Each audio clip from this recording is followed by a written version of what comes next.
Hi guys, welcome back to my YouTube channel. My name is Jacinta. If this is your first time here, thank you for stopping by. In this video, I'm going to be sharing with you guys how to cut and sew this simple structured dress. If it's all you love to learn, kindly watch till the end. And if you're yet to subscribe, please hit on the subscribe button below and also turn on your notification bell to get notified whenever I upload a new video. So without wasting much time, let's get started with this tutorial.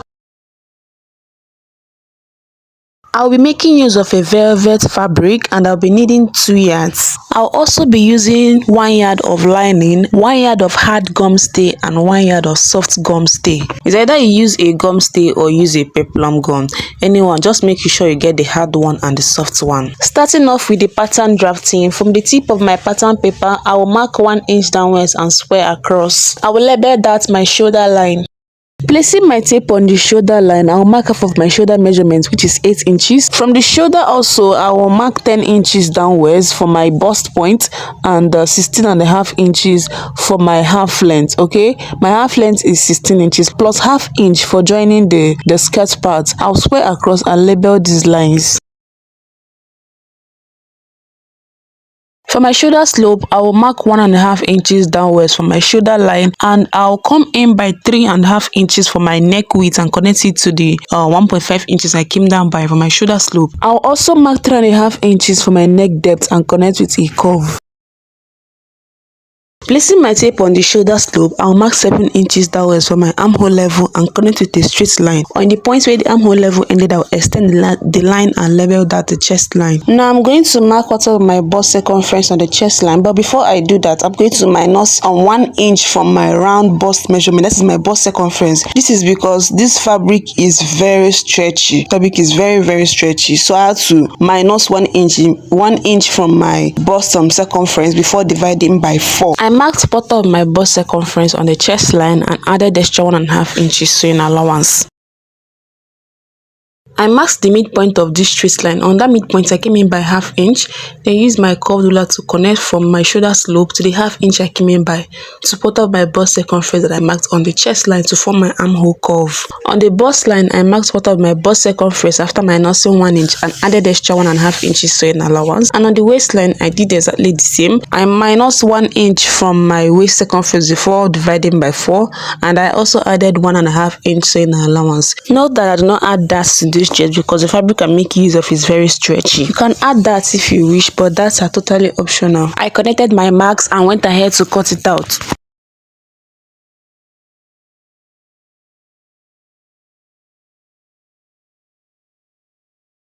I was done cutting the front pattern. I'm going to use this front to cut the back. So I've placed it on the back pattern and everything is going to be the same. The only difference between the front and back pattern is the zip allowance and the neck depth. From the shoulder, I'll mark 2 inches downwards for the neck depth and connect with a curve to the neck width. At the zip allowance, I will mark 1 inch on the neck depth and ½ inch on the zip allowance and connect with a slanted line. This is to avoid zipper bulge.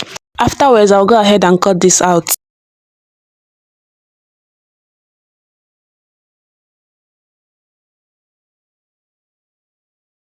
After cutting out my pattern, I will fold my fabric into 2 and cut each of these pattern pieces on it.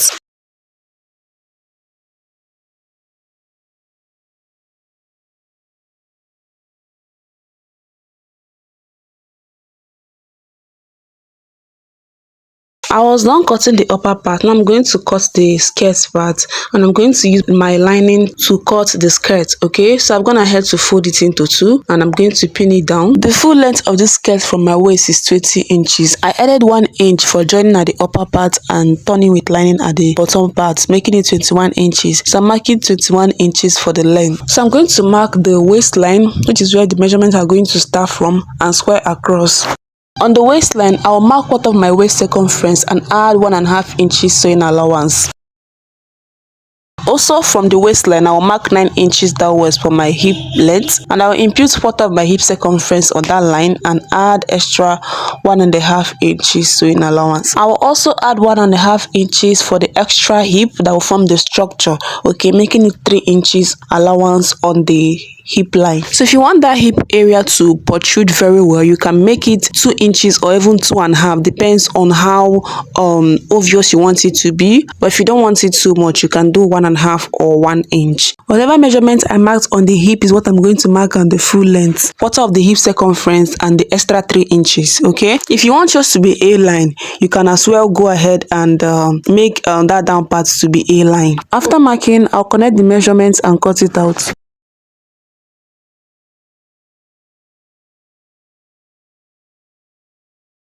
I was done cutting. I'm going to fold my fabric into two and I'll use it to cut the back. The only difference between the front and the back is the zip allowance. I'll add zip allowance and every other thing is going to remain the same.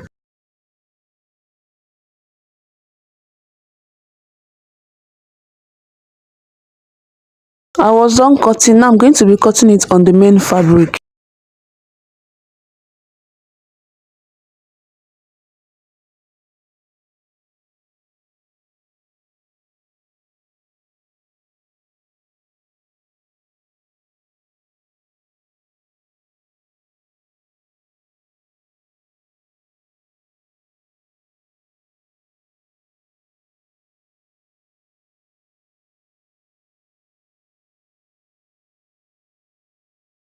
I was done cutting on the main fabric. I'm also going to cut my sleeve. Okay, it's a short basic sleeve. I will also cut the facing I'll use to turn the neckline on the front and the back piece. So what I'm going to do now is to turn the neckline on the front and back. So I've placed the facing and the fabric front facing front. I'll use 1/2 inch to join them together. I'll do this for the front and back piece. And while joining it, I'm going to use hemming gum to sew so that when I iron it, it will relax.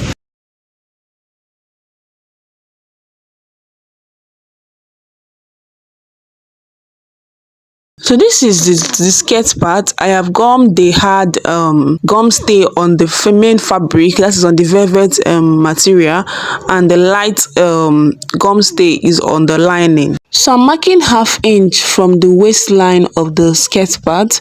Okay, I'm going to, after marking this 1/2 inch, I am going to remove the gum on this 1/2 inch so that when I'm joining it to the upper part, it will not be too strong. It will be easier for me to join. So I'll do this for the front and back piece. After trimming out the 1/2 inch, I'm going to join the bottom part of the lining and the main fabric together. I was done trimming, so I'm joining the bottom part, that is the full length of the fabric and the lining. So I'm going to use the lining to turn the hem. I was done joining the lining and the main fabric, as you can see. What I'm going to do now is to iron it. Okay, I'm going to iron it. And please take note that whatever I'm doing to this front skirt is what I'm also doing to the back side of the skirt. I was done ironing and this is what it looks like. You can see the front and this is the back. Okay, so I'm going to stitch the upper part and the two sides. I was done closing the two sides and the upper part of both the front and the back skirt. What I'm going to do now is to attach it to the upper part. Okay, so I'm going to place it front facing front and I'm going to join it together using 1/2 inch. So I'll do this for the front and the back piece. So I added double hairstay at the zip side of the upper part of the back piece. As you can see, it's less stretchy and to avoid zipper bulge.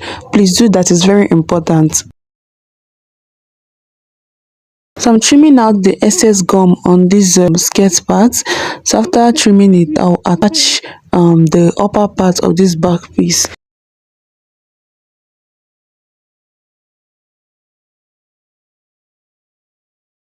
I was done joining the upper part and the skirt part, as you can see. What I'm going to do now is to join the two front and back shoulders together, and I'll also attach the sleeve.